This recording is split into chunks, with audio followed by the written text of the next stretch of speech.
घर में खाने के लिए भी कुछ नहीं था। मैंने सोचा कि बाहर से कुछ ले आऊं। बाजार जाने के बाद याद आया कि चाबी तो घर पर ही भूल गई मैं। मीराल भी घर पर नहीं है आज। मीराल मेरी बेटी का नाम है बेटा।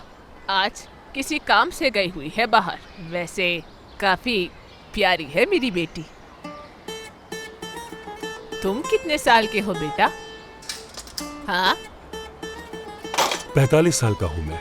अरे वाह, माशाल्लाह, काफी कम उम्र नजर आते हो तुम। नया लॉक लगा दिया इसमें, 50 रुपए दे दीजिए। मैं तुम्हें सिर्फ 20 दूंगी, इससे ज्यादा नहीं दूंगी। हाँ देखिए ये बहुत ही कम है, नुकसान होगा मुझे। देखो, मैं अच्छे से जानती हूँ कि ये कितने का मिला होगा। तुम्हें बेवकूफ समझ रखा है तुमने। बोलो। पता कर लीजिए मार्केट से, मैं झूठ नहीं बोल रहा। पहले बताना था। पूरे पैसे चाहिए मुझे। ये रखो, बस इतने काफी। अरे रुको जरा, मैं भी आ रही हूँ। अरे रुक जाओ, मुझे बात करनी है तुमसे। अच्छा, तो सुलह हो गई तुम दोनों की? नहीं, पूरी तरह नहीं।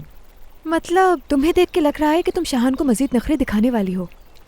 ये भी ठीक है। नहीं, बिल्कुल नहीं। सच कहूँ, हर रिलेशनशिप में एक बात बहुत ज़रूरी है कि एक दूसरे से कुछ ना छुपाया जाए और एक दूसरे पर पूरा भरोसा किया जाए। लेकिन इतनी अच्छी अंडरस्टैंडिंग किस चीज़ से हो सकती है? तुमने ये कितनी अच्छी बात की है, मिसाल के तौर पर सच्चाई। बिल्कुल ऐसे ही भाई। सबसे पहले सच्चाई को रखना चाहिए। जब भी कोई बात झूठ से शुरू हो, उसका इख्तिताम बुरा होता है। क्या मतलब है यार? क्या कहना चाह रहे हो? जो भी कहना है खुल के कहो तुम। मैं क्या कहूँगा यार, मैं तो खुलकर बात कर रहा हूँ तुमसे। मतलब माहिन और हमारे बीच में पिछले दिनों जो कुछ भी हुआ, उसकी वजह ये थी कि हमने शादी का झूठा ड्रामा रचाया था। ये बात मुझे खाई जा रही थी। हाँ अच्छा, तो तुम ये बात कर रहे थे। मैं तो कुछ और समझ रहा था। तुम हंस क्यों रहे हो भाई? मैं इतनी सीरियस बात कर रहा हूँ। अब मेरे और माहिन के दरमियान आइंदा कोई बात ढकी छुपी नहीं होगी। लेकिन हर बात हर किसी को नहीं बताई जाती शाहान। कभी कभी हमारे सामने कोई ऐसी सिचुएशन आ जाती है जिसमें ना चाहते हुए भी इंसान को झूठ बोलना पड़ता है। इसलिए तुम्हें परेशान होने की जरूरत नहीं है। कुछ जगहों पे झूठ बोलना मजबूरी होती है। यार मुझसे बेवकूफ़ी की बातें मत करो। तुम जानते हो झूठ के पैर नहीं होते, सामने आ जाता है।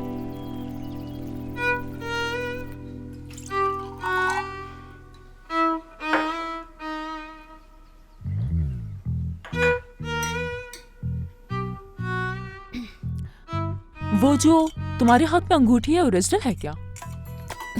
जी ओरिजिनल है ये। मोइस ने ये अंगूठी हमारी मंगनी पर पहनाई थी मुझे। हाँ, बहुत कीमती अंगूठी पहनाई है उसने तुम्हें। जी, मोइस थोड़ा खुले दिल का है। हाँ, खुले दिल का। ये तो तुम कह रही हो ना।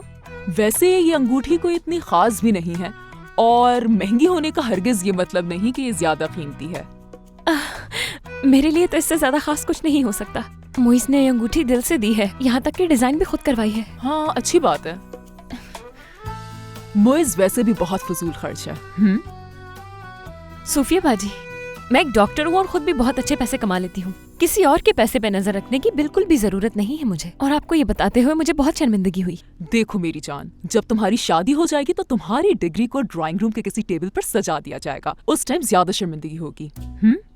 बात सुनो, कॉफी पे नजर रखो, उबल जाएगी।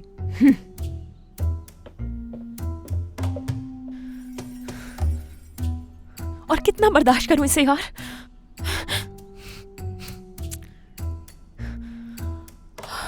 आज मेरी जिंदगी की दो अहम औरतें मिल रही हैं। ये काफी अजीब सी फीलिंग है, मैं बिल्कुल समझ नहीं पा रहा।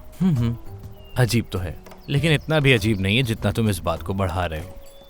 अजीब है ना यार, मुझे नहीं लगता कि बाहर शादी के बाद भी बदलेगी। बिल्कुल ठीक कह रही, ऐसा ही है। ऐसे भी बाहर की ज़हनी हालत हर 5 मिनट में तो नहीं बदलती मेरे ख्याल से। मेरे भाई, ये सब छोड़ो, जाकर बाहर को देखो। तो ऐसा ना हो कहीं वो तुम्हारी सूफिया बाजी के साथ लड़ाई कर बैठे। जानते तो हो उसे। नहीं नहीं यार, लड़ाई की कोई चांसेस नहीं है। उन दोनों की बड़ी अच्छी अंडरस्टैंडिंग हो गई है, परेशानी की कोई बात नहीं। यार हद है मोइस, कुछ नजर ही नहीं आ रहा तुम्हें? सूफिया बाजी जब से क्या क्या कह रही है बाहर को, जरा भी नहीं बन रही उन दोनों की। बात सुनो तुम, कहीं ऐसा ना हो मामला और बिगड़ जाए। अगर ऐसी बात है तो जान लो, जिसकी सूफिया बाजी जैसे नेक इंसान से नहीं बनी, उसकी किसी से नहीं बन सकती। मजाक करती हैं बस, पर दिल की बहुत अच्छी हैं।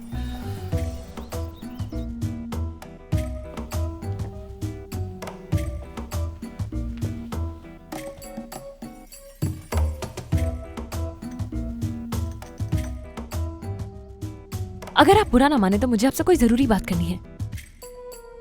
जरूर बैठो आके यहाँ।